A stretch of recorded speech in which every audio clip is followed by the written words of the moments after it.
et bienvenue dans une nouvelle vidéo. Ça fait longtemps que je n'ai pas filmé puisque la semaine dernière il n'y avait pas de vidéo, j'ai eu beaucoup de choses dans ma semaine avec le pont, tout ça, j'ai pas eu le temps. Mais je vous retrouve pour une vidéo sur ma pile à lire pour le Redaton LGBT.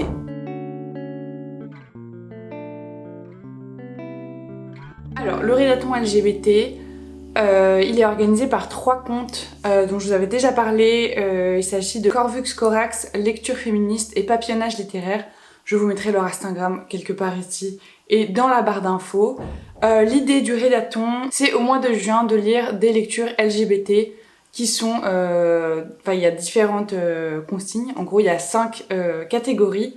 Et pour chacune de ces catégories, vous pouvez choisir un livre et le lire. Puis faire une petite revue sur Instagram, sur Booktube, là où il vous plaira.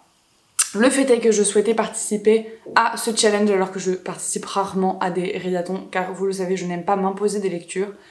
Mais j'avais plusieurs choses dans ma palle qui correspondaient, et en plus, j'ai fait pas mal de lectures LGBT et féministes depuis le début de l'année, et voilà, je trouve qu'il n'y en a jamais assez, il y avait plein de choses que je voulais lire. Donc voilà, je trouve que c'est une très belle initiative. Les 5 catégories sont les suivantes: les classiques, les romances, les contemporains, les non-fictions et autres, donc au choix.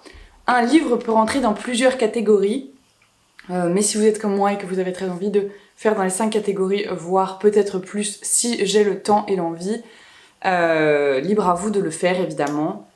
Voilà, donc je vais vous présenter mes lectures, ma palle pour ces différentes lectures, et ensuite je vous présenterai des lectures que j'ai déjà fait mais qui pourraient rentrer dans ces catégories. Voilà, si ça peut vous aider à choisir un livre chouette qui vous plaira, allons-y.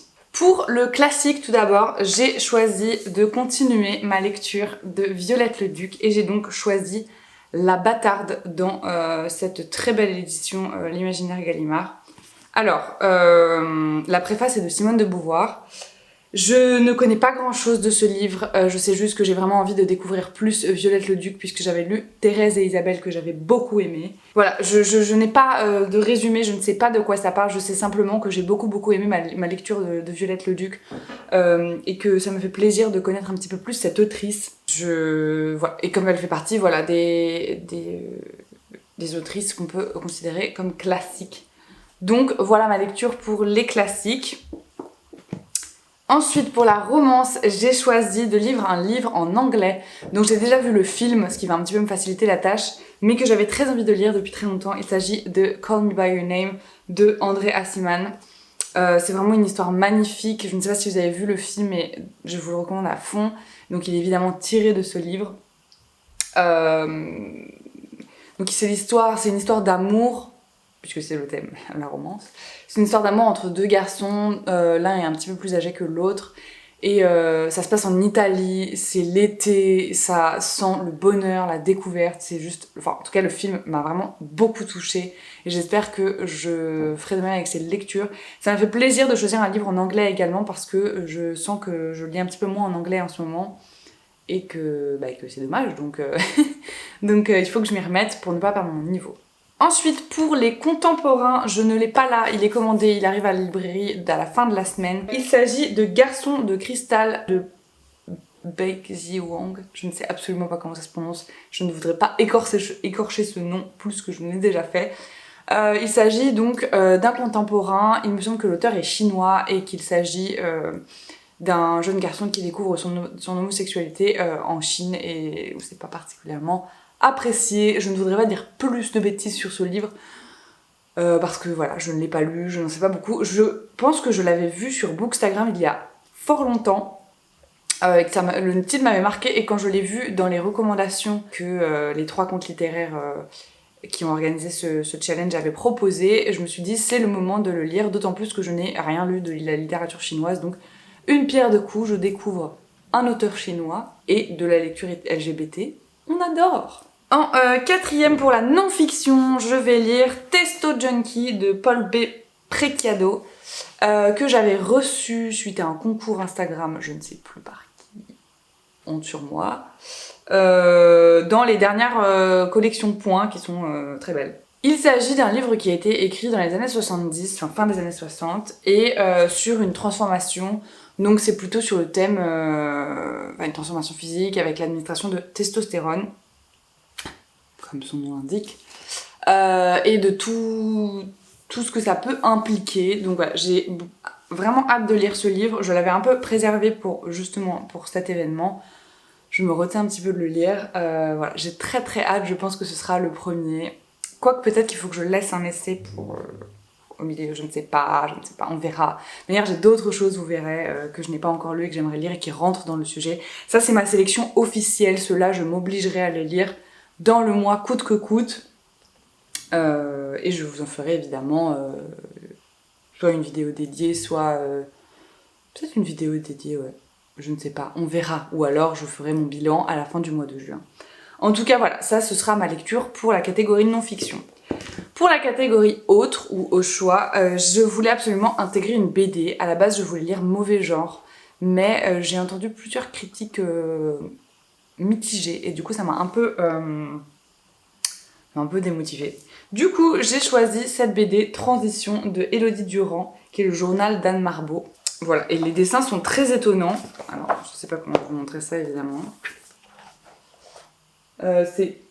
C'est très coloré, on suit quelqu'un qui découvre son homosexualité ou en fait je ne sais même pas ce qu'elle découvre, je ne sais pas si c'est un changement de genre, une découverte de la sexualité, je ne sais pas. Manifestement il y a une transition quelque part, sinon on n'aurait pas choisi ce titre. Mais voilà, en tout cas j'ai hâte de lire cette BD qui a l'air très très chouette et peut-être que je lirai Mauvais genre une autre fois, dans un autre moment. Voilà pour ma sélection. Donc j'ai 5 beaux livres que j'ai vraiment hâte de lire. Même si du coup je n'ai pas avec moi Garçon de cristal. Voilà.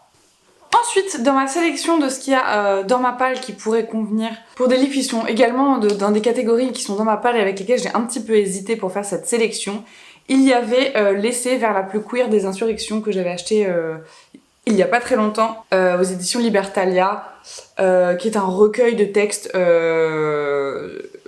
sur les thèmes queer que j'ai vraiment hâte de lire également. Mais voilà, j'avais encore plus hâte de lire Testo Junkie, donc je l'ai mis. Mais voilà, si vous l'avez lu, si vous voulez le mettre dans votre palle pour le rédaton, n'hésitez pas à me dire, me faire un petit commentaire. De toute manière, ça m'intéresse de savoir vos palles, donc si vous voulez participer au challenge, n'hésitez pas à me laisser un petit commentaire.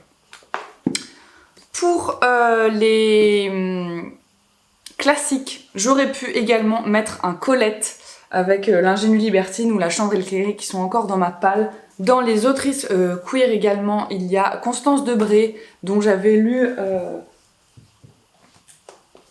Love Me Tender, qui est le deuxième de son autofiction, puisqu'avant il y a Playboy qui est dans ma palle, parce que je ne fais pas les choses dans l'ordre.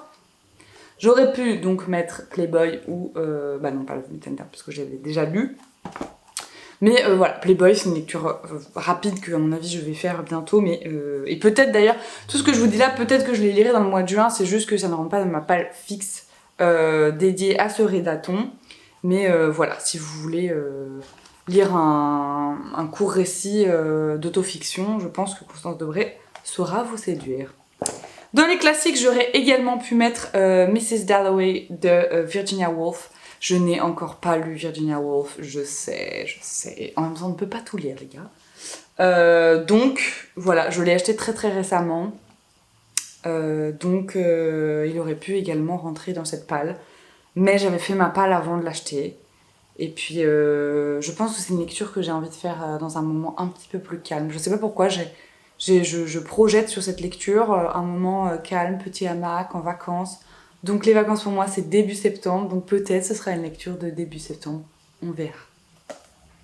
Dans les livres que j'ai déjà lus et qui pourraient rentrer dans vos palles si vous avez envie, dans la catégorie non-fiction, j'ai évidemment un petit panel de choix de ce que j'ai lu plus ou moins récemment.